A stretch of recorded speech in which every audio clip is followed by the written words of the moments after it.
না আটা, না ময়দা, না চাল, কোনো কিছুই লাগবে না, অথচ এত সুন্দর ফুলকো ফুলকো নাস্তা তোমরা রেডি করতে পারবে আর খুবই অল্প সময়ের মধ্যে। আর যে একবার খাবে দ্বিতীয়বার আবার বায়না ধরবে। সবাইকে শুভ সকাল। আমার আর একটি কুকিং ব্লগে তোমাদের সকলকে স্বাগত। তো চলো, সকাল সকাল আমি চলে এসেছি আমার কিচেনে, তোমরাও চলে আসো, কারণ আজকের রেসিপিটা খুবই সহজ সরল এবং অল্প সময়ের মধ্যে ঝট করে আমি করে নেব। আর এটা খেতে খুবই ভালো লাগে, ছোট থেকে বড় সবাই পছন্দ করবে। আশা করছি তোমাদেরও খুব ভালো লাগবে। তো চলো শুরু করা যাক আজকের রেসিপি। তো প্রথমেই আমি নিয়ে নিয়েছি এই বাটির এক বাটি থেকে একটু কম সুজি। তো সুজিটা একটু মোটা রয়েছে, একে আমি একটু গ্রাইন্ড করে মসৃণ করে নেব। তো এই যে তো মিক্সার বাটিতে আমি ঢেলে নিচ্ছি, আর কোনো রকম জল দেব না, জল ছাড়াই এটা আমি মানে বাটিতে ঘুরিয়ে নিয়ে আসছি আর কি। চলো, গ্রাইন্ড করা হয়ে গেছে, আর এই যে গ্রাইন্ড করা হয়ে গেছে, অনেকটাই মসৃণ হয়ে গেছে। এবার আমি এর মধ্যে অ্যাড করব আলু। তো আলু আগে থেকে কেটে আমি জলে ডুবিয়ে রেখেছিলাম যাতে কালো না হয়ে যায়। তো এই আলুগুলো আমি এটাতে দিয়ে দিচ্ছি। এখানে আমি ছোট সাইজের দুটো আলু ইউজ করেছি, একেবারে ছোট সাইজের। এটা আমি আবারও গ্রাইন্ড করে নেব। গ্রাইন্ড করে নিয়ে চলে এসেছি।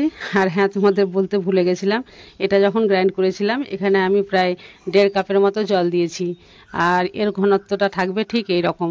তো আমি একটা পাত্রে নিয়ে নিচ্ছি, আর এই পাত্রে এটা ঢেলে দিচ্ছি। দেখে বুঝতেই পারছো যে এর ঘনত্বটা আমি কেমন রেখেছি, না বেশি পাতলা না বেশি গাঢ়। এবার আমি এই ব্যাটারে কিছু সবজি অ্যাড করব। তোমরা তোমাদের ইচ্ছা মতো যে কোনো সবজি দিতে পারো। তো আমি এখানে প্রথমে দিয়ে দিচ্ছি পেঁয়াজ কুচি, আগে থেকে কেটে রেখেছিলাম। তো এভাবে এখানে আমি পেঁয়াজ কুচি দিয়ে দিলাম। তারপরে দিয়ে দিচ্ছি ক্যাপসিকাম কুচি,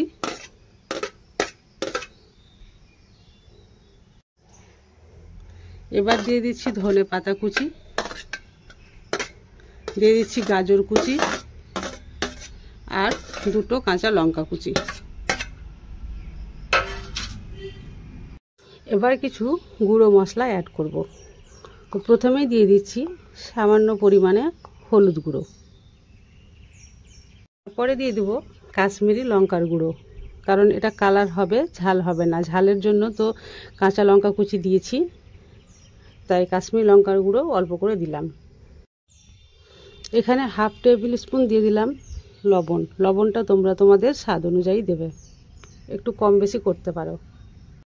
এবার দিয়ে দিচ্ছি চিলি ফ্লেক্স। যদি কাঁচা লঙ্কায় মনে হয় যে ঝাল হবে না, তো তোমরা এখানে চিলি ফ্লেক্সও ইউজ করতে পারো। আর যদি মনে হয় যে ঝাল হবে, তাহলে চিলি ফ্লেক্সটা স্কিপ করতে পারো। এখানে আস্ত জিরের যে টেস্ট, সেটা কিন্তু খুব ভালো লাগে। তো এই জন্য আমি এখানে 1/2 টেবিল স্পুন দিয়ে দিচ্ছি আস্ত জিরে। সামান্য পরিমাণে দিচ্ছি ধনে গুঁড়ো। এবার আমি দিচ্ছি সামান্য পরিমাণে চিনি। তোমরা যদি চিনি পছন্দ না করো তাহলে স্কিপ করতে পারো। আর সবশেষে যেটা দেব সেটা হলো চাট মশলা। এই চাট মশলা দিলে এর টেস্টটা এত বাড়ায় যে বাচ্চারা এর উপরে ঝাঁপিয়ে পড়বে।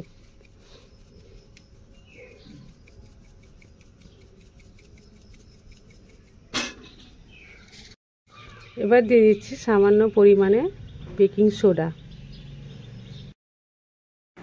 বেকিং সোডা দেওয়ার পরে বেশিক্ষণ রাখা যাবে না, এটা সঙ্গে সঙ্গে নাড়াচাড়া করে এই রেসিপিটা তৈরি করে নিতে হবে ঝটপট। আর এই ধরনের সহজ সরল রেসিপি আমি প্রতিদিনই নিয়ে আসি। তোমাদের যদি ভালো লাগে তো প্লিজ চ্যানেলটি সাবস্ক্রাইব করে পাশে থেকো। আর আজকের ভিডিও স্কিপ না করে দেখো, যদি ভালো লাগে অবশ্যই একটা লাইক করে দিও। গ্যাসের ফ্লেম অন করে দিয়েছি, আর আমি এখানে একটা ছোট্ট তড়কা প্যান বসিয়ে দিচ্ছি। আর আজকের রেসিপিটা আমি এটাতেই তৈরি করব। তরকা প্যানে সামান্য পরিমাণে দিয়ে দিচ্ছি সাদা তেল। খুবই অল্প পরিমাণে তেল দিয়ে চারিদিকটা একটু ঘুরিয়ে নিচ্ছি। তারপরে তেলটা যখন গরম হয়ে যাবে গ্যাসের ফ্লেম একেবারে লো রেখে এখানে 1 হাতা ব্যাটার আমি দিয়ে দেব আর উল্টে পাল্টে ভালো করে ভেজে উঠিয়ে নেব। বেশিক্ষণ সময় লাগে না, 1 মিনিটের মধ্যে একটা রেডি হয়ে যায়। কারণ এখানে যতটা পরিমাণ ব্যাটার দেওয়া হবে তার উপরে ডিপেন্ড করবে যে সময়টা কত নেবে। তাই আমি এখানে পুরো তরকা বাটিটা বা তরকা প্যানটা ভর্তি করে দিইনি, অর্ধেকটা করে দিয়েছি যেন অল্প সময়ের মধ্যে হয়ে যায়।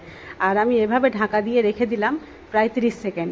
আর 30 সেকেন্ড পরে এটা উল্টে দেব, উল্টিয়ে আবারও 30 সেকেন্ড আমি অপেক্ষা করব। তো 1 মিনিটের মধ্যে এটা পুরোপুরি কমপ্লিট হয়ে যাবে। তো চলো, এতক্ষণে এটা সেদ্ধ হয়ে গেছে 1 পিঠ। তো আমি এবার এটা উল্টিয়ে নেব। উপর থেকে এই রকম ঢাকা চাপা দিয়ে রাখলে খুব তাড়াতাড়ি এবং সহজেই তৈরি হয়ে যায়। তো অল্প সময়ের মধ্যে সেটা হয়ে যায়। তো দেখো নিচের দিকটা হয়ে গেছিলো, তাই একটা ছোট্ট চামচ দিয়ে এটা উল্টে দিলাম আর সামান্য একটু তেল নিয়ে চারিদিক থেকে ছড়িয়ে দেব, যাতে করে নিচের দিকটাও খুব ভালোভাবে ভাজা হয়ে যায়। তো দেখো এটা সুন্দরভাবে তৈরি হয়ে গেছে। আমি এই থালাতে নিয়ে নিচ্ছি। এই যে দেখো, এভাবে আমি সবগুলো করে নিচ্ছি। তোমাদের সুবিধার্থে আমি আরও একটা করে দেখাচ্ছি। এই যে এখানে দিয়ে দিয়েছি 1 হাতার মতো ব্যাটার, আর এটা আবারও ঢাকা দিয়ে আমি রেখে দেব।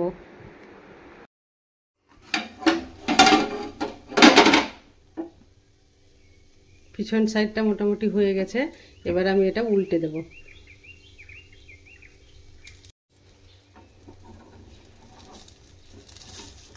এই যে দেখো চলে আসলো উঠে। এবার তলায় একটু সামান্য পরিমাণে তেল দিয়ে দেবো। তেলটা একটু বেশি হয়ে গেছে, ব্যাস। এবার এটা আমি এখানে উল্টে দিচ্ছি। খুবই অল্প সময়ের মধ্যে একটা একটা করে সবগুলো নাস্তা রেডি করে নিলাম।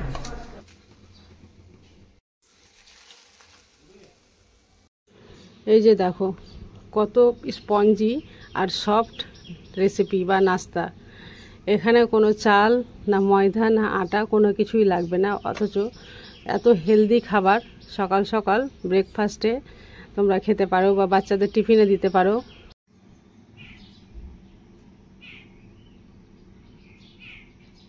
তো চলো আমি তোমাদের একটা কেটেও দেখাচ্ছি ভিতরটা কিভাবে রান্না করা হয়েছে বা ভিতরটা কতটা সেদ্ধ হয়েছে।